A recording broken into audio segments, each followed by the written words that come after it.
الحمد للہ وکفا وسلام علی عبادہ الذین اصطفی اما بعد۔ اللہ رب العالمین اپنے کلام پاک میں فرماتے ہیں ان اللہ یأمر بالعدل والاحسان وایتاء ذی القربى وینہی عن الفحشاء والمنکر والبغی۔ سورہ نحل کی یہ آیت ہے۔ پروردگار فرماتے ہیں کہ بے شک اللہ رب العالمین عدل و احسان کا حکم فرماتے ہیں اور بے حیائی کرنے اور برے کاموں سے روکتے ہیں۔ اسی طرح بخاری شریف میں ایک روایت ہے کہ انبیاء کرام کی طرف سے یہ بات پہنچی ہے کہ اذا لم تستحی فاصنع ما شئت، اذا لم تستحی فاصنع ما شئت، بخاری شریف کی روایت ہے کہ جب تم سے حیا ختم ہو گئی تو پھر جو چاہے کرو، یعنی جب تم میں حیا ہی نہ رہی تو پھر بات ہی کیا ہے، مسئلہ ہی کیا ہے۔ جب تجھ سے حیا ختم ہو گئی، چلی گئی، نکل گئی تمہارے اندر سے، تو پھر جو چاہے کرو، جو مرضی چاہے کرو، جو کام کرو۔ اللہ رب العالمین کے محبوب صلی اللہ علیہ وسلم نے جو فرمایا ہے یہ انبیاء کرام کی طرف سے، یہ بخاری شریف کی ایک روایت ہے جس میں ہمیں یہ پتہ چل رہا ہے اور آج اس کی عملی تصویر ہم اپنی چاروں طرف دیکھتے ہیں، اپنی نظروں سے، کھلی ہوئی آنکھوں سے دیکھتے ہیں کہ جب حیا انسان سے نکل جاتی ہے تو وہ کیا کچھ نہیں کر سکتا اور اس کے پلے کوئی بات ہی نہیں پڑتی، سمجھانے والے اس کو الٹا بیوقوف لگتے ہیں۔ تو شریعت کیا اس میں اجازت دے رہی ہے کہ شرم کو ختم کر کے جو چاہو کرو؟ نہیں، اس کا یہ مطلب نہیں ہے کہ جیسے روایت ہی ہے نا مفہوم کہ جب تم سے حیا ختم ہو جائے تو جو چاہے کرو، یعنی اس میں یہ تو نہیں بتایا جا رہا ہے کہ حیا نکل گئی تو بس کرتے چلے جاؤ، نہیں، یہ ایک صورتاً امر ہے، حقیقتاً خبر ہے کہ اگر تجھ سے حیا جاتی رہے، یعنی تجھ سے حیا جاتی رہی، نکل گئی، تو پھر تو ہر گناہ کرے گا اے بندہ، تو ہر گناہ کرے گا، کیونکہ ہر گناہ کا سبب بے حیائی ہے۔ اگر بد نظری کر رہا ہے تو اس کا سبب بے حیائی ہے، اور زنا کر رہا ہے تو نہایت درجے کا وہ بے حیا ہے کہ دوسروں کی ماؤں بہنوں کے ساتھ ایسا عمل کر رہا ہے جو اپنی ماں بہنوں کے لیے پسند نہیں کرتا، وہ اس کو پرواہ نہیں کہ اللہ نے اگر مخلوق پر ظاہر کر دیا تو کس قدر رسوائی ہوگی۔ اس کے علاوہ وہ اللہ کے حکم کو توڑنا، اگر دیکھا جائے خود بے حیائی ہے، تو وہ بندہ جو اللہ کے حکم کو توڑتا ہے، گناہ کرتا ہے، تو وہ بے حیا ہے۔ حیا والا آدمی سوچے گا نا کہ اگر کبھی میرا گناہ ظاہر ہو گیا تو کیا منہ دکھاؤں گا، کیا کروں گا۔ غرض ہر گناہ کی جڑ میں بے حیائی چھپی ہوئی ہے۔ گناہ بغیر بے حیائی اور بے غیرتی کے ہو ہی نہیں سکتا۔ جو انسان ایمانی بے غیرت ہوتا ہے وہ بڑا گناہ کرتا ہے۔ کوتاہیاں، نسیان، بھول چوک، اللہ کے محبوب صلی اللہ علیہ وسلم نے فرمایا کہ کل بنی آدم خطاء، کہ ہر بنی آدم خطا کار ہے، اور بہترین خطا کار بہت زیادہ توبہ کرنے والا ہے۔ لیکن جو انسان بے حیا ہو جاتا ہے تو وہ اللہ کے کسی امر، کسی حکم کا پاس نہیں رکھتا، وہ اپنی حدوں سے نکلتا چلا جاتا ہے، اور پھر جب ایک دفعہ انسان حد سے نکل جائے پھر بے حد و بے حساب کی طرف جاتا ہے، پھر اس کا سفر نہیں رکتا۔ تو جس کی زندگی کی ہر سانس میں اللہ کی ذات مقصود ہو اور مراد ہو کہ مجھے اللہ کی رضا چاہیے، ایک لمحہ بھی اس کا اللہ سے غافل نہ ہو، تو ایسا شخص چاہے مسجد میں ہو، چاہے دکان میں ہو، چاہے سودا بیچ رہا ہو، چاہے اپنی فیملی کے ساتھ باتیں کر رہا ہو، یا دوستوں سے خوش طبعی مذاق کر رہا ہو، یہ ہر وقت اللہ کے قرب میں ہے۔ کا راستہ اس کے لیے گویا پھولوں کے جھرمٹ اور درختوں کے سائے میں نہایت سکون اور عافیت سے گزر جائے گا.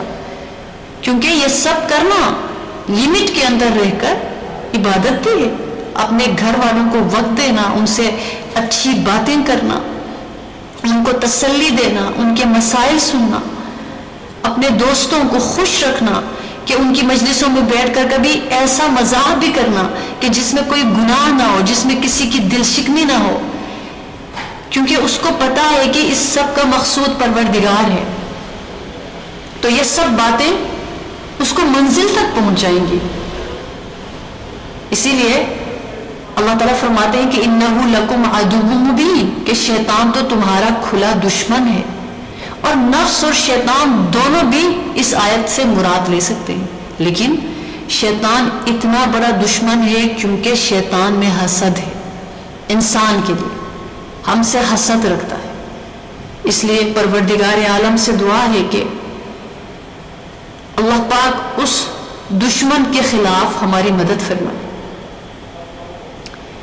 کہ اللہ پاک اس دشمن کے خلاف ہم اللہ آپ ہی سے فریاد کرتے ہیں. جیسے کوئی دشمن کسی بچے کو مار رہا ہو تو وہ بچہ اپنے باپ کو، اپنی ماں کو پکارتا ہے نا، تو ہم تو اپنے رب کو پکاریں گے کہ اللہ پاک ہمیں اس سے نجات عطا فرما، اللہ ہمیں اس سے دور فرما، اللہ ہمیں اس سے بچا لینا. تو کتنی بڑی جو ہے یہ آیت جس کی تلاوت کی گئی کہ اللہ تعالیٰ فرما رہے ہیں کہ میں نے اس سے منع کر دیا ہے. اب آپ دیکھ لیجئے گا کہ آج کل کے معاشرے میں کیا ہو رہا ہے. آپ کو حیرت ہوگی کہ ہم صرف ایک مثال سامنے رکھتے ہیں، صرف ایک مثال.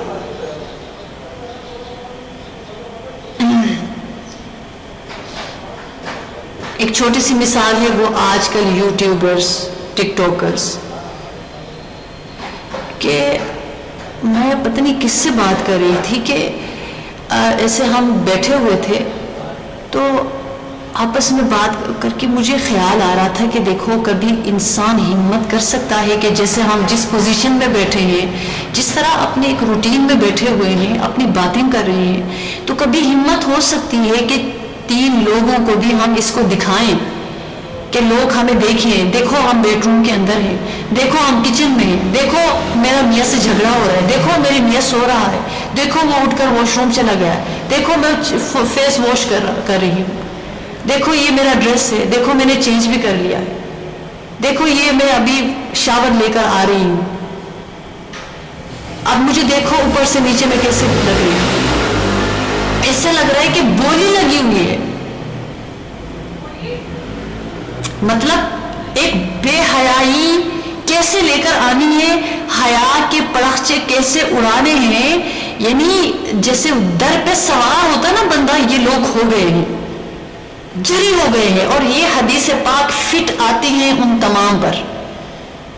ہم بھی کوئی دودھ کے دھلے ہوئے نہیں ہیں، لیکن اسٹل ہم اس بات کا خوف تو رکھتے ہیں نا کہ ہم تو گھبراتے ہیں نا پروردگار ہمارا کوئی لباس ہلکا نہ ہو جائے، ہمارا کوئی چہرہ نہ کھل جائے، ہمارا کوئی سر کا دوپٹہ سرک نہ جائے، ہمارا کوئی جو ہے ایسا لباس نہ ہو کہ جس سے ہمارا فگر دکھے اور ہم اس کا پھر اور کیا کہنے ان کے جو جان بوجھ کے اس کا مظاہرہ کرتے ہیں. یہ بات ہے، اس کو سمجھنے کی ضرورت ہے. پروردگار عالم نے فرمایا ہے واضح طور پر، اس کا ترجمہ ہے سورہ احزاب میں کہ اے نبی جی صلی اللہ علیہ وسلم مومن عورتوں سے کہہ دیجئے کہ اپنی نگاہیں نیچے رکھیں اور اپنی شرمگاہوں کی حفاظت کریں اور بناؤ سنگھار نہ دکھائیں سوائے ان کے جو خود ظاہر ہو جائے. اوپر کا لباس ظاہر ہو جاتا ہے، انسان چلتا پھرتا دکھتا ہے، نظر آتا ہے. اور اپنے سینوں پر اپنی اوڑھنیوں کے آنچل ڈالے رکھیں، اللہ اکبر. اور اپنا بناؤ سنگھار نہ ظاہر کریں مگر ان لوگوں کے سامنے جو اپنے شوہر ہیں یا اپنے باپ یا اپنے شوہروں کے باپ یا اپنے بیٹے یا اپنے شوہروں کے بیٹے یا اپنے بھائی یا اپنے بھائیوں کے بیٹے یا اپنے میل جول کی عورتیں یا اپنے لونڈی غلام یا وہ زیر دست مرد جو کسی اور قسم کی غرض نہ رکھتے ہوں، یا وہ بچے جو عورتوں کی پوشیدہ باتوں سے واقف نہ ہوں اور وہ اپنے پاؤں زمین پر مارتی ہوئی نہ چلیں کہ جو زینت انہوں نے چھپا رکھی ہے وہ ظاہر ہو جائے. یعنی ایک خاص اسٹائل جیسے ماڈلنگ ہوتی ہے کہ وہ ماڈل جو ہے کیٹ واک کرتے ہوئے خیال رکھتی ہے کہ میرا انگ تھرک جائے، دکھ جائے، کہ ان کو میرے جسم کا ہر حصہ دکھے کہ میں کس طرح ایک انداز سے ایک ادا سے چل کر جا رہی ہوں، میں پاؤں کیسے رکھ رہی ہوں، میں بازو کیسے ہلا رہی ہوں، میرا سینہ کیسے دکھ رہا ہے، یہ دکھانا مقصود ہوتا ہے. تو آپ دیکھیے گا کہ قرآن عظیم الشان کی ان آیات کی کس قدر خلاف ورزیاں ہوتی ہیں. اگر ہم یہ بات کریں، ہم کوئی دودھ کے دھلے نہیں ہوئے، ہم کوئی فرشتے نہیں ہیں، ہم کوئی ولی نہیں، ہم عام انسان ہیں، لیکن ہم نے ایک دوسرے کی تذکیر تو کریں گے نا. ہم اپنے کو بھی یاد دلائیں گے، خود کو بھی اور سب کو یاد دلائیں گے. ہم فکر کی باتیں کریں گے تو اثر ہوگا، ورنہ دیر ہو جائے گی، ورنہ ہم یوزڈ ہو جائیں گے ان لوگوں کی باتیں سن کر، ان کو دیکھ کر.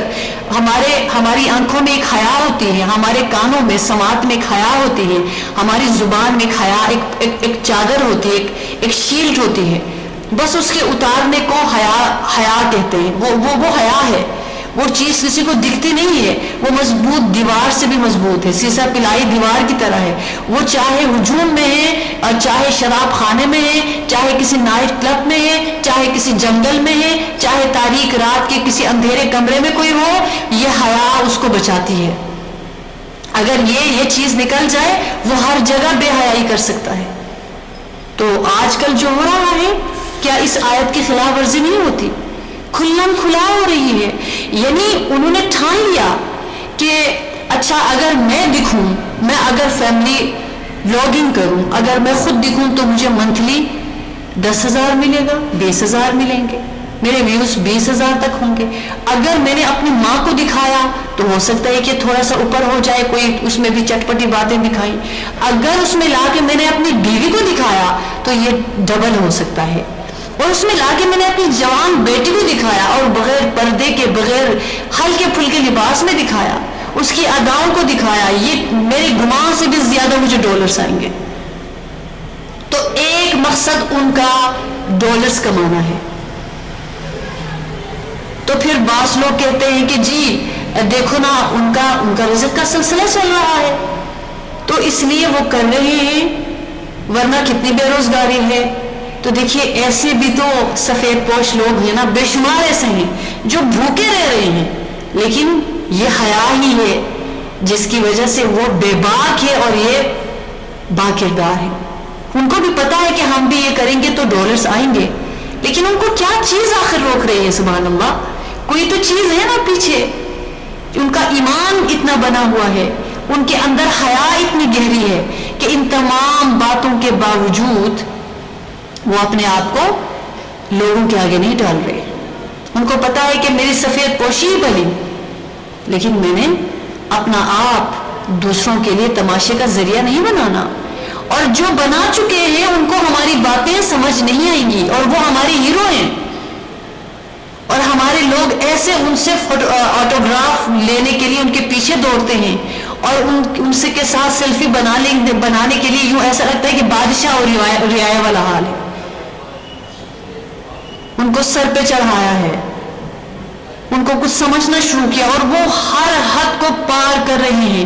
اور اس کا اثر ہمارے بچوں پر، ہماری نئی نسل پر اس قدر اس کا اثر پڑ رہا ہے کہ وہ سمجھ رہے ہیں کہ پڑھنا کیا مصیبت ہے. استاد کی جھڑکیاں بھی کھاؤ، پیسے بھی دے دو، صبح کی نیند بھی چھوڑ دو، اتنی ٹف پڑھائی ہے، پھر ایگزامس ہیں، پھر اتنے سال انتظار ہے، اس کے بعد بھی پتہ نہیں کون سی جاب ملے کون سی نہ ملے.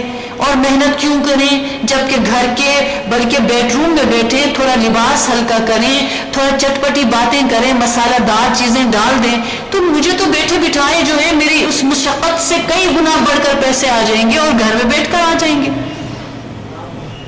آج کل کی نسل کو اس پر ڈالا جا رہا ہے کہ دنیا کیسے کمانا ہے، اور دنیا کمانے کا یہ ذریعہ سب سے آسان ہے.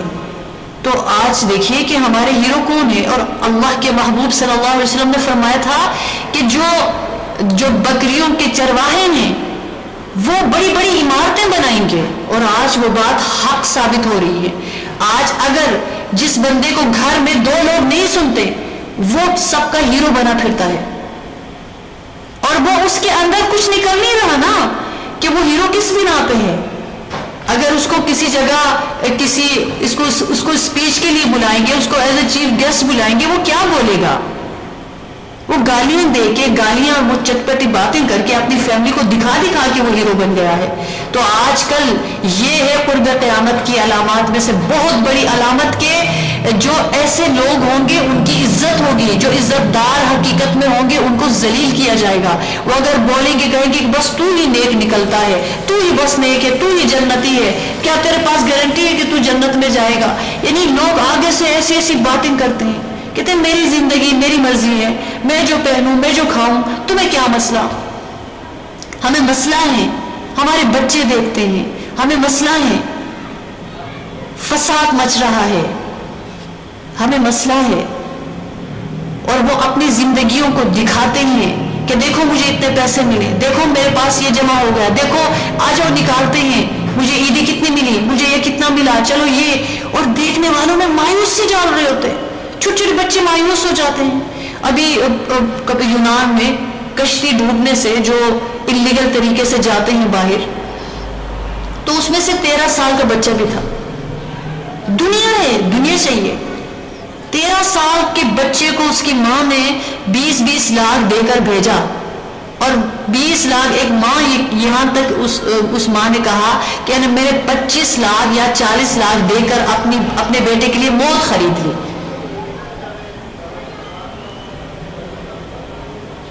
تو اس لیے کہیں نہ کہیں یہ جراثیم ہمارے اندر سرایت کر رہے ہیں، کہیں نہ کہیں ہماری بھی رائے بنتی جا رہی ہے کہ یار یہ تو اچھا معاملہ ہے، اور ہم نے بڑے بڑے عزت والے لوگوں کو پھر دیکھا کہ اچھا وہ بھی آگے آ گئے، اس سے تو نہیں ہو رہا، یہ تو بہت بہترین راستہ ہے۔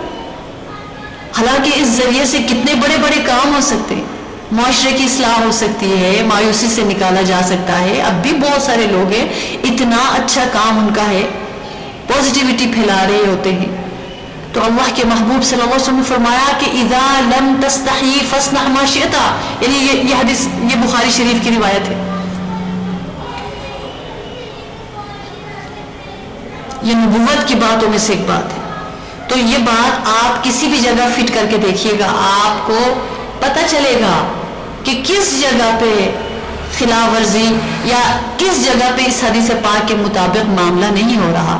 کہ پہلے ان کے اندر حیا تھی، پہلے انہوں نے اپنا گیٹ کھول دیا، انہوں نے جو ہے اپنا انٹرنس کھول دیا، اپنا مین ڈور کھول دیا، بیڈ روم کا ڈور کھول دیا، واش روم کا کھول دیا۔ اب اس کے بعد وہ حیا آہستہ آہستہ، حیا کی چادر ہے، حیا کا لباس ہے، اترتا گیا اترتا گیا اترتا گیا، اور پھر جب کوئی نرالا کرنا چاہتا ہے ان میں سے تو وہ لباس بے لباس ہی ہو جاتے ہیں وہ، اور پھر کہتے ہیں کہ کسی نے جو ہے نا وہ میرا غلطی سے لیک کر دیا، کسی نے فلاں کر دیا، کسی نے یہ کر دیا، اور ان کو مقصد یہی ہوتا ہے کہ اچھا میں کتنا مشہور ہو جاؤں گا۔ اور یقین جانیے گا کہ احادیث پاک جو فتنوں کے ابواب ہیں وہ اگر پڑھیں نا، ایسا لگتا ہے کہ رسول اللہ صلی اللہ علیہ وسلم نے جیسے کہ آج کے ماحول میں تشریف فرما ہو کر انگلی سے اشارہ کر کر کے فرما رہے تھے کہ دیکھیں، فرما رہے ہوں گے اور فرما رہے ہیں گویا کہ یہ دیکھیں یہ ہوا ہے، دیکھیں یہ ہوا ہے، دیکھیں یہ ہوا، ایسی وہ باتیں سچ ثابت ہو۔ ایک تو نبوت پر ایمان ہمارا پختہ ہو رہا ہے کہ اللہ کے محبوب نے اس وقت یہ بات فرمائی تھی جبکہ روٹی بھی مشکل سے ملتی تھی، یعنی وہ نظام نہیں تھا، یہ چیزیں جو اب بلائیں آئی ہیں یہ ان کا وجود بھی نہیں تھا، لیکن اللہ کے محبوب نے اپنے اصحاب کو سمجھانے کے لیے کبھی کسی جانور کی مثال دیتے تھے، کبھی درخت کی دیتے تھے، کبھی آسمان و زمین، کیونکہ یہی چیزیں صحابہ کرام کے سامنے تھی، اس سے بڑھ کر کوئی چیز نہیں تھی۔ اونٹوں کی مثال دیتے تھے، کیونکہ جو چیز جو ہے ہی نہیں اس کی مثال کیسے کوئی دے سکتا ہے، اس کی مثال دیتے ہوئے اس چیز کو کیسے بیان کر سکتا ہے؟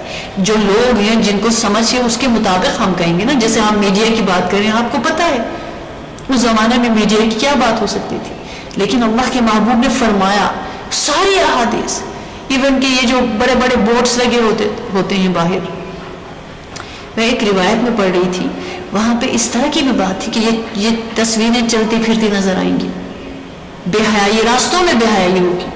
کہ ایک دفعہ ہم جا رہے تھے، ایک سگنل پہ جا کے گاڑی رک گئی، بڑی اسکرین سامنے لگی ہوئی تھی اور وہاں پہ سب کچھ چل رہا تھا، یعنی آنکھیں نیچے ہو گئی ہماری.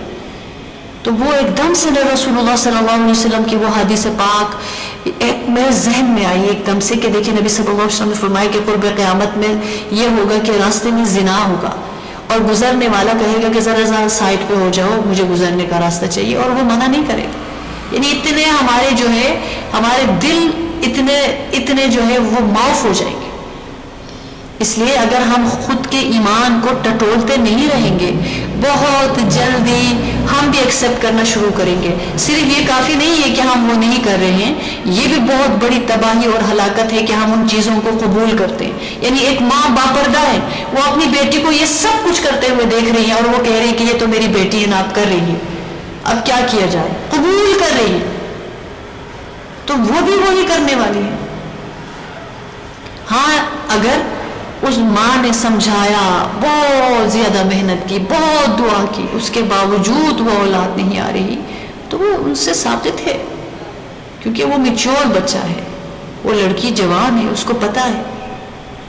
تو کیسے یہ ہمارے ہاتھ سے نکلتے ہیں کہ ہم بچپن میں ان کو اللہ کی عظمت نہیں سکھاتے، ایمان ان کے اندر نہیں ڈالتے، اللہ کے محبوب کا تعارف نہیں کراتے. یہ تو پھر ہونا ہی تھا.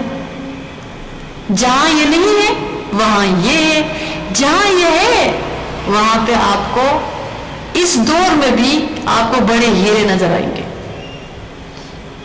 کچھ کو اللہ پاک ایک ٹائم کے بعد ہدایت عطا فرماتے، کچھ کو بچپن سے جلاتے ہی ہدایت پر جماتے ہیں. سبحان اللہ. تو اگر ہم اس دور میں خود کے ایمان کی فکر نہیں کریں گے اور ایک دوسرے کو یاد نہیں دلائیں گے، بہت دیر ہو جائے گی، بہت دیر ہو جائے گی. تو اس لیے حیا کو سمجھنا بہت ضروری ہے نا، کہ حیا کسے کہا جاتا ہے. تو جب انسان کو حیا کی قدر آ جائے نا، پھر وہ اس کی فکر کرتا ہے، اس کے لیے دعا مانگتا ہے. ورنہ یہ چیز کون سی نظر آنے والی چیز ہے کہ کسی کی رنگ گم ہو جائے تو اس کو تو درد دل سے اٹھے گا نا کہ میری رنگ گم گئی، یا میرا سیٹ چوری ہو گیا ہے، میرے پیسے نکل گئے. تو یہ نظر نہیں نہ آتی. یہ اندر یہ اگر نکل جائے، اس کی حقیقت یہی ہے کہ ایمان بہت دیر تک نہیں رہتا سلامت. یہ ایک سادہ سا لفظ کہنے کو، جس کا مطلب کیا ہے کہ انسان دل میں کسی برے اور خلاف فطرت کام کے لیے جھجک محسوس کرے، ناپسندیدہ چیزوں کو جو اللہ کو ناپسند ہے ان کے لیے ناپسندیدگی ہو، نفرت ہو، اپنے آپ کو بچائے. یعنی جو اللہ پاک کی پسندیدہ چیزیں ہیں ان کی قبولیت ہو، ناپسندیدہ چیزوں کی نفرت اور غلط کام کی جھجک ہو. یعنی کہ جھجک ہے تو پھر اس کو کر لیا. اسی لیے دیکھیں رسول اللہ صلی اللہ علیہ وسلم نے اپنے دور کے صحابی کو منع کیا تھا کہ جب وہ اپنے بھائی کو سمجھا رہے تھے کہ یہ اتنی حیا بھی ٹھیک نہیں ہے، فرمایا کہ چھوڑ دو اس کو، یعنی اس کو حیا کرنے دو، اچھی صفت کو اس سے دور نہ کرو. ٹھیک ہے ہم معاشرے میں نکلتے ہیں، اپنے کام کرتے ہیں، اللہ پاک نے ہمیں توفیق دی ہے، اس نعمت کی قدر کرتے ہوئے اپنی صلاحیتوں کو صحیح جگہ پر استعمال کرتے ہیں. ہم نکلیں گے بھی، ہم کام بھی کریں گے، ہم لوگوں سے بھی ملیں گے، لیکن حیا کا تعلق انسان کے ایمان کے ساتھ ہے. جتنا ایمان بنے گا اتنی حیا بنے گی، جتنی حیا آئے گی اتنا ایمان بنے گا. تو بس ہم نے اس چیز کا خیال رکھنا ہے. اس دور میں اس کی بہت ضرورت، اشد ضرورت ہے. ایک طوفان بدتمیزی ہے، ایک طوفان بدتمیزی ہے. جو اصل ہیرو تھے ان کو بھلا دیا گیا، اور ہمارے ہیرو کن کو بنایا جا رہا ہے؟ جو کہ زیرو ہیں حقیقت میں، جو کہ ہیرو بننے کے قابل ہی نہیں ہے۔ فخر محسوس کرتے ہیں لوگ ان سے مل کے، ان کا آٹوگراف لے کر ان سے فخر محسوس کرتے ہیں، ان سے بات کر کے فخر محسوس کرتے ہیں۔ بھئی بیس میں کیا نکل رہی، بیس کیا ہے اس کی؟ اپنے گھر کی عورتوں کو دکھایا، اس کو بھی پتا یہ تھا کہ میں عورتوں کو اس حلیے میں دکھاؤں گا مجھے ڈالرز آئیں گے اور میرا نام معروف، اور جتنا گند پھیلاؤں گا اتنا معروف ہو جاؤں گا، اتنا فیمس ہو جاؤں گا، اتنے لوگ مجھے جانیں گے۔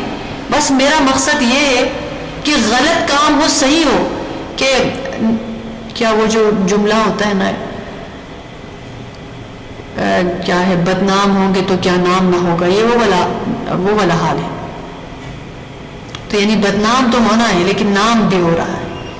اللہ رب العالمین دیکھیے، اللہ تعالیٰ نے، اللہ کے محبوب نے اپنی دعاؤں میں ہمیں کس قدر سکھایا کہ اللہ ہمیں لوگوں کے سامنے کہ ہمارے دشمن ہم پر ہنسے ہمیں بچا لینا۔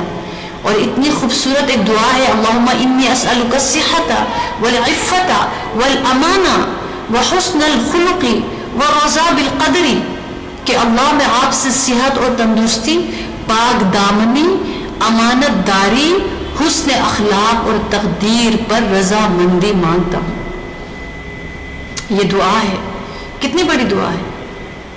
اور یہ بھی دعا حدیث پاک میں مسند احمد کی دعا ہے کہ اللہم انی اسألک الہدی والتقی والعفاف والغنی، اے میرے پیارے اللہ میں تجھ سے ہدایت مانگتا ہوں، تقوی مانگتا ہوں، پاک دامنی مانگتا ہوں، اور استغنا کا بھی سوال کرتا ہوں۔ تو یہ جو حیا ہے اس کو مانگا گیا ہے، اللہ کے محبوب نے اس کو مانگا ہے۔ اور کس قدر خوبصورت رسول اللہ صلی اللہ علیہ وسلم کے بارے میں حدیث پاک میں آیا ہے کہ اللہ کے محبوب ایک کواری بچی جو انمیرڈ بچی ہے، اور وہ بھی پردہ نشین کہ انتہائی حیات کا پیکر ایک بچی ہوتی ہے، اللہ کے محبوب اس سے بھی زیادہ حیا کرنے والے تھے۔ یہ ایک حسن ہے، یہ ایک صفت ہے، ایک وصف ہے، ایک خوبی ہے، ایک کوالٹی ہے، جو کہ آج کل اس کو کوئی کوالٹی نہیں۔ آج کہتے ہیں کہ جتنا تم منافق بن جاؤ گے، جتنا تیز بنو گے، جتنا جھوٹا بنو گے، دھوکہ دو گے، اتنا تمہارے اندر کوالٹیز ہیں۔ بتائیں نا، سچوں کی عزت نہیں ہوگی، جھوٹوں کی عزت ہوگی، منافقوں کی عزت ہوگی، بد کرداروں کی عزت ہوگی، غلط کام کرنے والوں کی عزت ہوگی۔ نیک نامی کی بنا پہ کسی کی عزت نہیں ہوگی، اس کو ہیرو نہیں سمجھیں گے۔ لیکن ہم اس لیے تو نہیں نا اپنا کردار بچا رہے ہیں کہ ہماری دنیا میں عزت ہو، بلکہ اس لیے کہ اللہ کی نظر میں ہماری عزت ہو، وہ عزت دائمی ہے۔ تو حیا کی وجہ سے اللہ کی نظر میں ایک انسان عزت دار کہلاتا ہے۔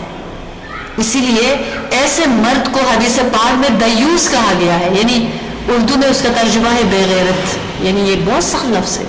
حدیث پاک میں اس کو دیوس کہا جاتا ہے۔ ہم نے جب پہلی مرتبہ یہ حدیث پڑھی، اس کا ترجمہ نہیں پتا تھا، تو ہم نے سوال کیا کہ دیوس کسے کہا جاتا ہے، تو انہوں نے ایک دم سے جواب دیا۔ انہوں نے جب جواب دیا نا، ہم ایسے ایک دوسرے کو، ہم اسٹوڈنٹس ہم ایسے دیکھ رہی تھی، ہم کلاس فیلوز، کہ ہم نے پوچھا کہ دیوس کا کیا مطلب ہے۔ انہوں نے فرمایا بے غیرت، یعنی جن مردوں کی عورتیں ان کے حیا کے اعتبار سے ان کے کنٹرول میں نہیں ہے، جیسے حدیث پاک میں ہے نا کہ ایک عورت کے اوپر جو ہے حق یہ ہے کہ وہ پیٹھ پیچھے اپنے مرد کی اپنی عزت کے حوالے سے حفاظت کرے، اپنے بستر پر کسی کو آنے نہ دے، حیا اور پاک دامنی کے اعتبار سے اپنی حیا اور پاک دامنی کی حفاظت کرے، اور ایک نیک عورت دنیا کی بہترین نعمت ہے مرد کے لیے۔ ایسے تو نہیں فرمایا رسول اللہ صلی اللہ علیہ وسلم۔ اسی لیے حضرت فاطمہ رضی اللہ تعالی عنہا سے پوچھا گیا کہ سب سے بہترین عورت کون عورت ہے، کون سی ہے؟ تو فرمایا کہ وہ عورت جو نظارہ نہ بنے، یعنی عام لفظوں جو نظارہ نہ بنے، جو مردوں کو تکنے والی نہ ہو، اور نہ مردوں کو موقع دے کے اس کو تکے. یعنی اب ظاہر سی بات ہے اس کا یہ مطلب نہیں کہ ہمارے گارڈز ہوتے ہیں, ہمارے ضروری ہمیں میٹنگز ہوتی ہیں, وہاں پہ ہم اس لیے کسی کو پہچان کے لیے دیکھتے ہیں, ضرورت کے تحت دیکھتے ہیں کہ یہ وہ بندہ ہے, اچھا یہ یہاں کام کرنے کے لیے آیا ہے, ضرورت کے تحت غلط نیت سے, غلط نظر سے, غلط نظریے سے دعوت بن کر کسی کو اپنی طرف دیکھنے کا موقع نہیں دینا, اور غلط ارادے سے غلط کام کے لیے کسی کی طرف نہ دیکھنا, تو بہترین عورت وہ ہے. تو وہ رسول پرنور صلی اللہ علیہ وسلم جو کواری عورت سے بھی زیادہ حیا رکھنے والے تھے, وہ فرما رہے اللہم انی اسألک الہدی والتقی والعفاف والغنا, اللہ میں تجھ سے ہدایت, تقوی, پاک دامنی اور استغنا کا سوال کرتا ہوں. تو ہم بھی اللہ سے سوال کرتے ہیں اللہ ہمیں بچائے. بہت افراتفری, انتشار اور عجیب افواہوں کا دور ہے, اور بچنا مشکل ہے اگر ہم اپنے ایمان کی حفاظت, اپنی حیا کی حفاظت نہیں کریں گے, بہت دیر ہو جائے گی. جب انسان کی آنکھوں سے حیا اترتی ہے, وہ آنکھوں سے ہر وہ کام کرتا ہے جو اللہ نے منع کیا. جب اس کی سماعت سے حیا اترتی ہے, وہ کانوں سے ہر وہ کام کرے گا جو اللہ نے منع کیا, اور زبان سے جب حیا نکل جائے, اتر جائے, تو وہ اپنی زبان سے ہر وہ لفظ بولے گا جو اللہ رب العالمین نے منع کیا ہے, خلاف بے حیائی کی باتیں. اور جب اس کے دل سے, یعنی جب حیا نکل جائے انسان سے, پھر وہ سب کچھ کر جاتا ہے. تو یہ بات ہماری آپس میں یہ ہو رہی تھی کہ دیکھیے یہ حدیث پاک میں فرمایا نا, جب حیا نہ رہے تو جو چاہے کرو. تو واقعی میں اس کی تفسیر اب یہ ان لوگوں کی صورت میں نظر آ رہی ہوتی ہے کہ بس حیا نہیں ہے تو وہ جو چاہے کر رہے ہیں. عجیب, ایک تو لوگوں کو مال اور دنیا کی محبت سکھا رہے ہیں, دوسرا مشہور ہونے کا طریقہ بتا رہے ہیں, اور تیسرا کہ بے حیا کیسے ہو سکتے ہیں اور بے حیا ہونے کے فوائد کیا ہیں وہ بتا رہے ہوتے ہیں.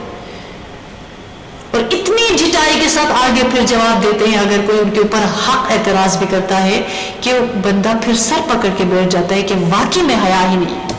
تو پروردگار عالم ہماری نسلوں کو, ہماری اولادوں کو, ہمارے خاندان کو, ہمارے پیاروں کو اس گن سے, اس فتنے سے, اس نحوست سے بچائے.